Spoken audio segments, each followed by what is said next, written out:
Nakakakilig na shoot ni Justin Brownlee, a moment to remember in basketball highlights. Yan ang pag-uusapan natin sa video na ito, kaya kung bago ka pa lang sa aking channel baka pwede ipakipindot subscribe button pati na notification bell para palagi ka updated sa mga susunod ko video. Salamat po.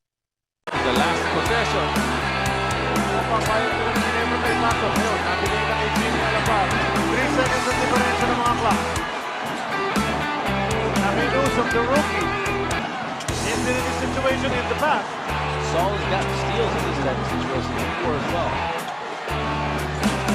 Greeny Hans. Nusum. Inside to Hans. Good goal! Woo!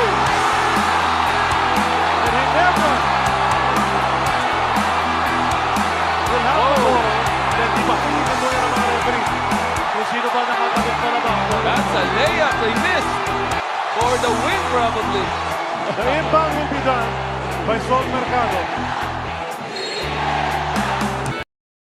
Huwag mo kalimutan mag-like and subscribe sa aking channel. Maraming salamat po.